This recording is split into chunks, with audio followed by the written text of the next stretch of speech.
armor. Hold on just for a That's too much enemy!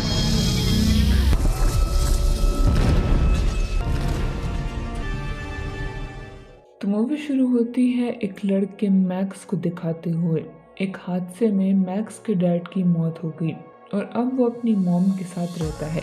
Max shifting में अपनी mom की help करवाता है क्योंकि वो अपने पुराने घर वापस से शिफ्ट हुए हैं। मगर मैक्स यहाँ पर खुश नहीं है क्योंकि इसी शहर में उसके डैड की मौत हुई थी। अब मैक्स जब ड्राइंग रूम में होता है तो वो टीवी ऑफ करने लगता है। तब स्क्रीन पर अजीब सी वेव्स बनने लगती हैं जो कि काफी स्ट्रेंज था। मैक्स सोचता है कि आखिर ये क्या है और ऐसा कैसे पॉसिबल है, मगर फिर अपनी बाकी एक्टिविटीज में वो इस बात को इग्नोर कर देता है और कॉलेज जाते हुए वो अपने एरिया की एक रिस्ट्रिक्टेड फैसिलिटी के बाहर आकर रुकता है। दरअसल ये वही फैसिलिटी है जहाँ मैक्स के डैड काम किया करते थे और यहीं पर एक हादसे में उनकी मौत हो गई थी।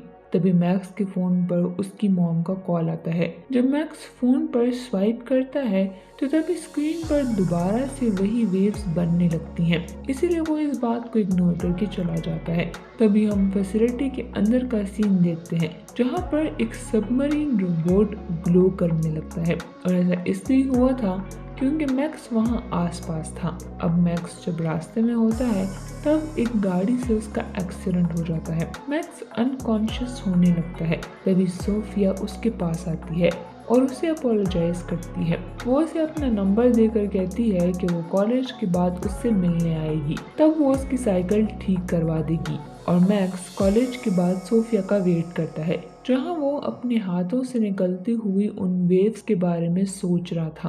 तभी सोफिया वहाँ आती है और मैक्स की बाइसिकल ठीक करवाने ले जाती है। इसी बीच मैक्स और सोफिया में दोस्त। इसके बाद मैक्स घर जाता है जहाँ उसकी मुलाकात माइल्स नाम के आदमी से होती है। मैक्स की मॉम बताती है कि माइल्स उनका फैमिली फ्रेंड है। दरअसल माइल्स मैक्स के डैड के साथ काम किया करता था। अब दूसरी तरफ हम दोबारा से उस सबमरीन रोबोट को देखते हैं जो फिर से अचानक ग्लो करने लगती है, मगर इस बार उसकी पावर ज्यादा होने की वजह से पानी में एक तरह का ब्लास्ट होता है और सरप्राइजिंगली पानी में मॉलिक्यूलर शेप्स बनने लगती हैं। ये देखकर सभी हैरान रह जाते हैं। एक साइंटिस्ट करीब जाकर उस स्ट्रक्चर को ऑब्जर्व करने लगता है। तभी दूसरा साइंटिस्ट पावर कट कर देता है जिससे कि सब कुछ दोबारा नॉर्मल हो जाता है। लेकिन फिर अचानक उस पानी में से एक फ्लाइंग ऑब्जेक्ट बाहर आता है जो वहाँ से बाहर निकलने की कोशिश कर रहा था, जिस वजह से ऑफिसर्स वहां आकर उसे पकड़ने की कोशिश करते हैं। लेकिन उस ऑब्जेक्ट की स्पीड बहुत ज्यादा थी और अंधेरा होने की वजह से गार्ड्स को और भी ज्यादा मुश्किल हो रही थी और वो ऑब्जेक्ट लैब से निकल जाता है। उधर मैक्स के घर का सीन दिखाया जाता है जहां मैक्स और माइल्स डिनर टेबल पर बातें कर रहे होते हैं, जहां माइल्स मैक्स को उसके डैड के बारे में बताता है और मैक्स को उनसे बात करके बहुत ही अच्छा फील होता है। उनके जाने के बाद मैक्स अपने रूम में आता है जहां वो उस लैब में हुए एक्सीडेंट के बारे में सर्च करता है जिसमें कि उसके डैड की मौत हुई थी। उसमें उसे पता चलता है कि उसके डैड की मौत एक तूफान के आने से हुई थी, मगर नेचुरली ऐसा कोई तूफान पॉसिबल नहीं है, जिसका मतलब ये है कि वो तूफान किसी ने खुद बनाया था। मगर क्यों?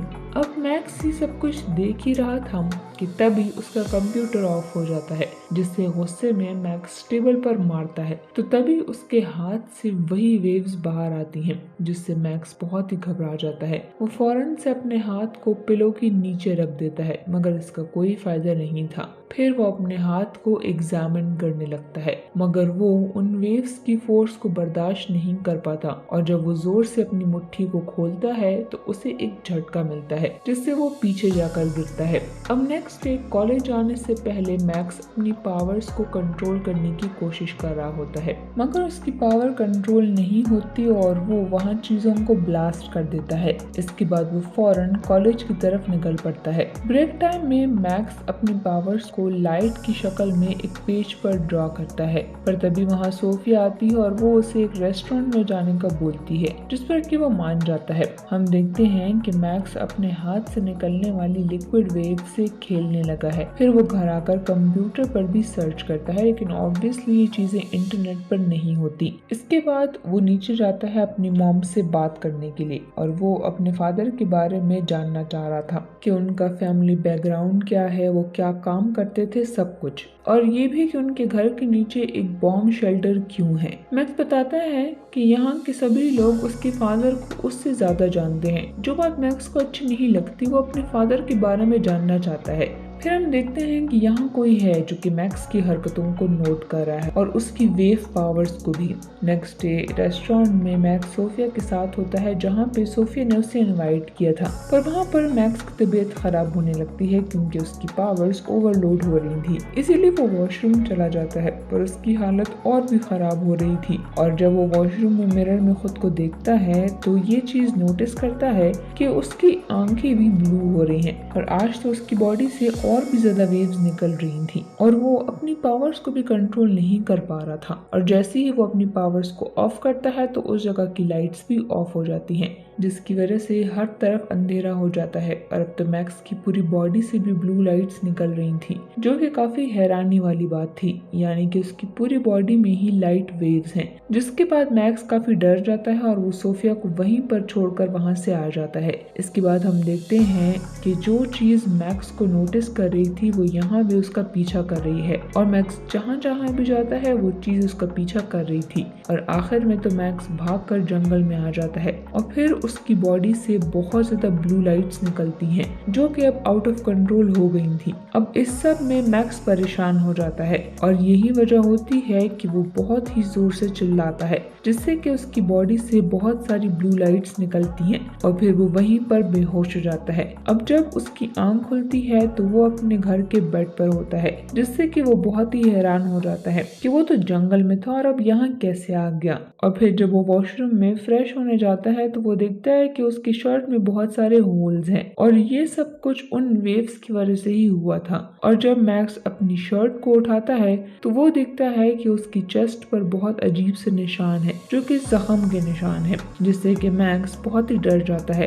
और जब वो मेडिसिन लेता है तो तब वो देखता है कि उसके पीछे वही फ्लाइंग ऑब्जेक्ट है, जिससे डर कर मैक्स बाहर भागता है और तब वो ऑब्जेक्ट भी उसके पीछे आ रहा था। इसके बाद मैक्स उससे डरने की बजाय उसे कन्फ्रंट करता है, जिसके बाद वो ऑब्जेक्ट उसे अपना नाम बताता है। वो बोलता है कि मेरा नाम स्टील है और मैं एक एलियन रोबोट हूँ जो कि दूसरे प्लेनेट से आया हूँ, और वो बोलता है कि मेरा बेसिक काम है तुम्हारी प्रोटेक्शन करना। इसके बाद हम मैक्स को देखते हैं जिसकी बॉडी से ब्लू लाइट्स निकल रही थी, और तब स्टील उसकी उस ब्लू वेव्स को एब्जॉर्ब कर देता है, जिसकी वजह से मैक्स हैरान रह जाता है। अब क्योंकि स्टील ने उसकी वेव्स को कंट्रोल किया था तो इसीलिए मैक्स उसे अपने साथ स्कूल ले जाने का डिसाइड करता है। वो उस रोबोट को अपने बैग में डाल देता है, और जब वो जंगल के रास्ते से जा रहा होता है तो मैक्स स्टील को उसी जगह पर छोड़ देता है जहाँ पर वो उसे पहली दफा मिला था। यहाँ पर स्टील उसे बोलता है कि तुम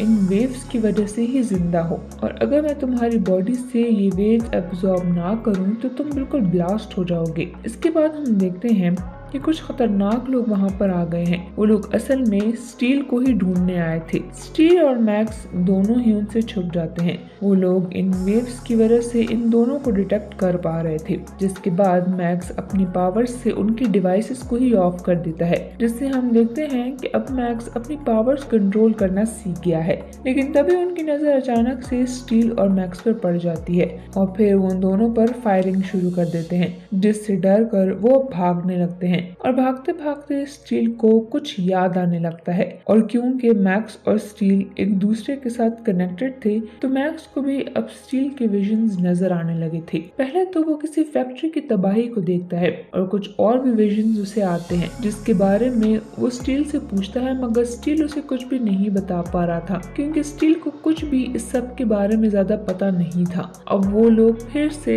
इनके पीछे पड़ जाते हैं तो मैक्स स्टील को अपने साथ स्कूल ले जाता है और फिर जब उनकी क्लास खत्म होती है तो उसकी मुलाकात सोफिया से होती है। सोफिया उसे फिर से एक रेस्टोरेंट में बुलाती है, पर मैक्स के साथ बैग में स्टील था और बैग में बंद होने की वजह से वो अनकंफर्टेबल फील कर रहा था, इसीलिए वो वहाँ से निकल जाता है और फिर वो दोनों एक ग्राउंड में आकर बैठते हैं। अब यहाँ पर बैठकर ये लोग उस टॉपिक को डिस्कस करने लगते हैं। मैक्स के बैग से एक ड्राइंग निकलती है जिसमें कि उसने अपने फादर की लैब ड्रॉ की हुई थी। स्टील उसको बोलता है कि हमें मारने वाले अल्ट्रालिंक्स आए थे और ये भी एलियंस ही हैं और ये वही एलियंस हैं जिन्होंने तुम्हारे फादर को भी मारा है। इसके बाद वो लोग मैक्स के फादर की लैब में आते हैं जहाँ पर मैक्स अपनी पावर्स की प्रैक्टिस कर रहा होता है और वो लैब बिल्कुल ही वीरान होता है, वहाँ पर कोई भी नहीं होता। इसके बाद मैक्स बहुत सारी न्यू चीजें भी सीखता है जैसे कि मार्शल आर्ट्स और जिम्नास्टिक्स, जिसके बाद वो जंप मारना भी सीख लेता है। इन शॉर्ट इतने थोड़े से टाइम में वो बहुत कुछ सीख लेता है, लेकिन मैक्स उसके बाद एक बहुत ही बड़ा जंप मारता है जिससे कि वो काफी ऊपर चला जाता है और वहाँ से नीचे गिरने लगता है, लेकिन स्टील उसे बचा लेता है। पर गिरते वक्त वो दोनों आपस में लिंक हो जाते हैं, जिसके बाद वो रोबोट की बॉडी से अटैच होकर एक सूट में ट्रांसफॉर्म हो जाता है और ऐसा होते ही मैक्स को कुछ विजन्स आते हैं जो कि असल में स्टील की ही मेमोरी होती है, जिसमें मैक्स अपने फादर को देखता है और वो उनको पहचान लेता है। इसके बाद मैक्स स्टील से पूछता है कि तुम मेरे फादर को कैसे जानते हो, लेकिन स्टील को इस बारे में कुछ भी पता नहीं था, इसलिए वो कुछ नहीं बोलता क्योंकि उसे कुछ याद ही नहीं था। लेकिन वो सिर्फ इतना बताता है कि जिस तूफान में तुम्हारे डैड की डेथ हुई थी वो एक अल्ट्रा लिंक की वजह से था। अब नेक्स्ट डे स्टील और मैक्स घर पर होते हैं। मैं अपनी मॉम को सब कुछ बताने का फैसला करता है, लेकिन उसकी मॉम तो घर पर ही नहीं होती। उसके फ्रिज पर एनटेक का कार्ड होता है, इसलिए वो डिसाइड करता है कि वो एनटेक जाएगा और वहाँ पर सब कुछ माइल्स से पूछेगा। एनटेक असल में एक कंपनी का नाम है और जिस वक्त उसके फादर की डेथ हो रही थी तो माइल्स वहीं पर मौजूद था, इसीलिए मैक्स अब स्टील के साथ उस जगह जाने के लिए रेडी होता है। पर रास्ते में उन्हें फिर से वही लोग मिलते हैं जो उनके पीछे थे, लेकिन मैक्स किसी तरह से अपनी जान बचाकर फिर से सोफिया की कार के सामने आ जाता है। अब क्योंकि एनटेक 20 माइल्स के डिस्टेंस पर था तो इसीलिए वो उसे लिफ्ट ले लेता है। फिर रास्ते में उन दोनों में बातें होती हैं और वो दोनों एक दूसरे के साथ अच्छा टाइम स्पेंड करते हैं और फिर जब वो एनटेक पहुंचते हैं तो वो उसे वही रुकने को कहता है और खुद माइल्स से बात करने जाता है। मैक्स असल में जानना चाहता था कि आखिर उसके फादर की डेथ के वक्त उनके साथ हुआ क्या था, पर माइल्स को भी इस बारे में कुछ पता नहीं होता है क्योंकि वो भी उस वक्त वहाँ पर पहुंचा था जब उसके फादर की डेथ हो गई थी। अब माइल्स मैक्स को एक डिवाइस दिखाता है जो कि मैक्स के फादर ने ही बनाई थी और वो उसे बोलता है कि ये एक एनर्जी सोर्स है क्योंकि ये एनर्जी को यूज करता है। हम देखते हैं कि मैक्स की हालत फिर से खराब होने लगी थी क्योंकि उस पावर्स फिर से ओवरलोड होने लगी थी और उसकी बॉडी से निकलने वाली वेव्स को इस दफा माइल्स भी देख लेता है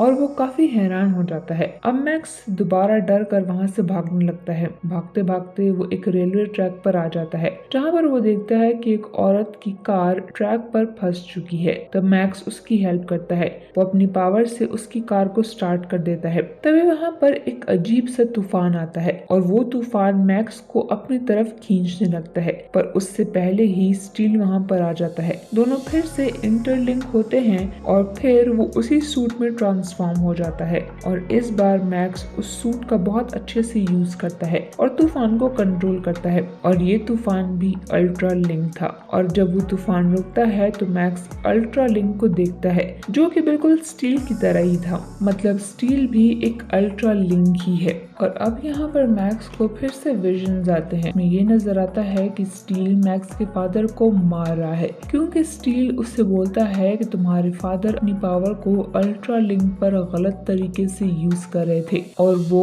उसे ये बताता है तुम्हारे अंदर जो पावर्स हैं वो तुम्हारे अंदर जेनेटिकली तुम्हारे फादर से आई हैं और ये अल्ट्रा लिंक्स इस दुनिया को डिस्ट्रॉय करने आए हैं और सिर्फ तुम्हारी पावर ही सब कुछ रोक सकती हैं। लेकिन मैक्स इस सब से बहुत डर गया था। वो पैनिक हो जाता है क्योंकि उसके फादर भी यही सब कुछ कर रहे थे और फिर उनकी डेथ हो गई थी। फिर वो सीधा अपने घर जाता है और देखता है कि कुछ ऑफिसर्स उनके घर पर तलाशी ले रहे हैं, मतलब कि वो लोग उसके पीछे यहाँ तक आ चुके थे। जिसके बाद वो वहाँ से सोफिया के घर चला जाता है और उससे उसकी कार मांगता है। जिसके बाद वो एंटेक के लिए निकल पड़ता है और रास्ते में वो माइल्स को कॉल करता है। माइल्स उसे उसके फादर की पुरानी रिसर्च लैब की तरफ आने को बोलता है। अब हमें मैक्स के घर का सीन दिखाया जाता है और यहाँ पर एक बहुत बड़ा प्लॉट रिवील होता है। एंटेक की कंपनी की ओनर असल में मैक्स की मॉम ही थी और वो उन ऑफिसर्स को मैक्स को ढूंढने के ऑर्डर्स दे रही थी। इसके बाद हमें लैब का सीन दिखाया जाता है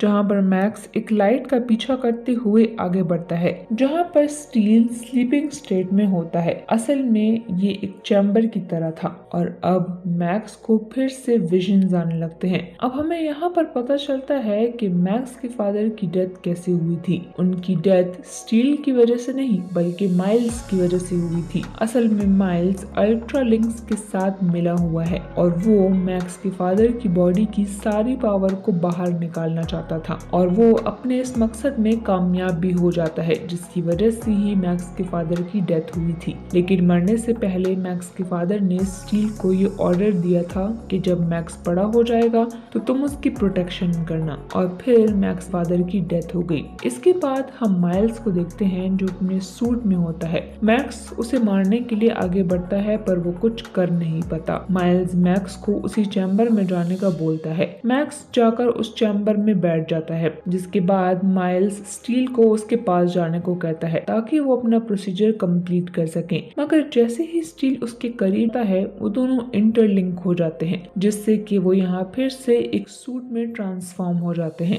लेकिन क्योंकि अब मैक्स अपने सूट को कंट्रोल कर पा रहा था तो इसीलिए यहाँ अब वो माइल्स से लड़ता है और दोनों में जबरदस्त फाइट होती है, पर मैक्स उससे जीत जाता है और उसे मार देता है। और तब यहाँ पर रिवील होता है कि मैक्स के फादर भी असल में एक एलियन ही थे। इसका मतलब है कि मैक्स भी एक एलियन है। और अब एंड में हम मैक्स को देखते हैं जो कि अपनी मदर के साथ होता है और हमें यहाँ पता चलता है कि मैक्स की मदर जानती थी कि उसके फादर एक एलियन है। वो ये भी जानती थी कि मैक्स भी एक एलियन है, मगर वो इसके बारे में नहीं जानती थी माइल्स ने उसके हस्बैंड को मारा है और वो उनका गलत फायदा उठाना चाहता था और अब वो मैक्स का भी गलत फायदा उठाना चाहता था। अब लास्ट सीन में सोफिया और मैक्स के बीच में हमें एक बॉन्ड दिखाया जाता है।